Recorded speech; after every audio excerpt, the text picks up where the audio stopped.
Mainstream Western animation may be in trouble with the rise of indie studios. Today, we are taking a deep dive into why, using our two top contenders, Disney and Glitch. Let's get into it. Welcome to this week's episode of The Echo Chamber, the channel where we explore nerd news and pop culture in Zambia and around the world. Looking back, Disney, like all mainstream studios, was once the underdog. Entertainment used to belong to the young and the innovative. And animation itself was experimental, creative, and full of life. Walter Disney was just one of many animators trying to make the medium work. It was a little hard to think of it this way, but in a sense, he was an indie creator. A small team, a passionate vision, and a drive to tell stories in a new way. With Snow White, the very first animated feature film, Disney gave us a vision of what animation could be.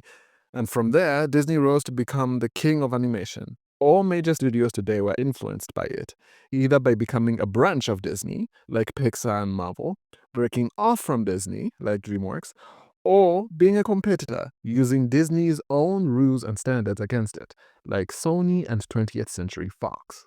For years, Disney was innovative. They explored different cultures and themes, put love and passion into every project, and even while making millions, they didn't lose their creative spark. Until they did. Disney went corporate, and it was no longer about the people. It was about the money, and oh boy, did it show. Enter the 2020s, and it's been nothing but flop after flop. Disney, once untouchable, is now a fish out of water in its own domain, stifled by investors and trapped in its own brand. It's hard to tell whether Disney is a victim of its circumstances, unable to climb out of the well it's dug for itself, or it's weighed down by corporate interests, or is simply arrogant and self-indulgent.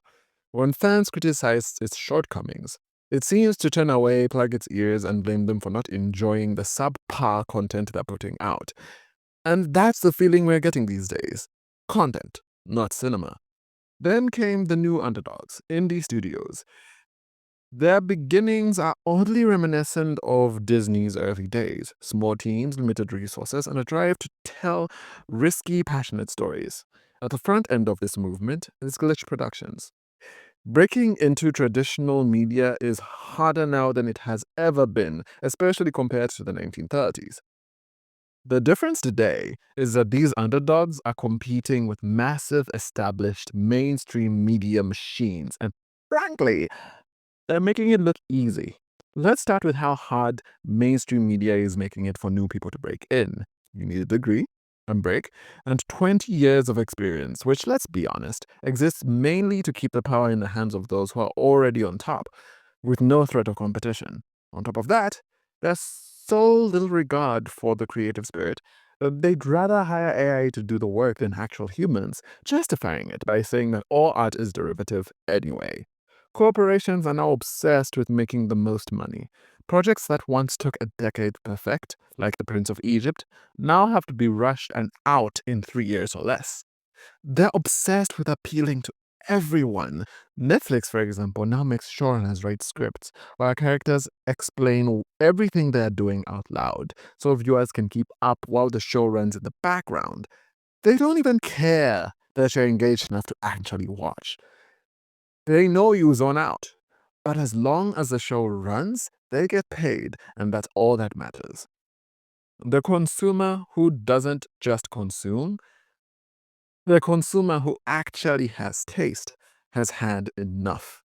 Indie projects, on the other hand, are made with creators who care so deeply about their stories that they don't even want, well, they do want the money. Let's get that straight there. But money doesn't really matter all that much to them.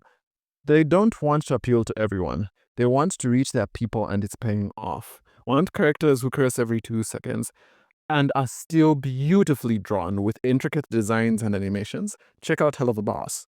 Want to be consumed by epic musicals themed in Greek mythology with fresh takes on classic myths and stunning art from multiple talented artists? Look no further than Epic the Musical.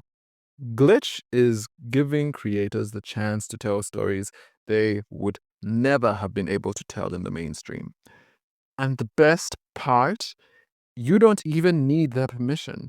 We are at the beginning of the indie animation era, where a single person creating a no dialogue animation from his own computer with no team can win an Oscar. If you love animation, I encourage you to check out any of the shows I have mentioned. You will be blown away by what's possible. Right now is the best time to join the movement.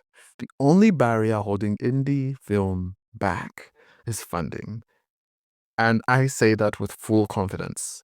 Once that's figured out, the possibilities are endless. This entire video is inspired by the release of The Knights of Guinevere. We have no affiliation with them whatsoever, but it's an amazing show, and it deserves a shot. Also, LSCon is coming up soon. Remember to grab your tickets from the Nerd Otaku website and cosplay a character from an indie animation. I would lose my mind seeing that.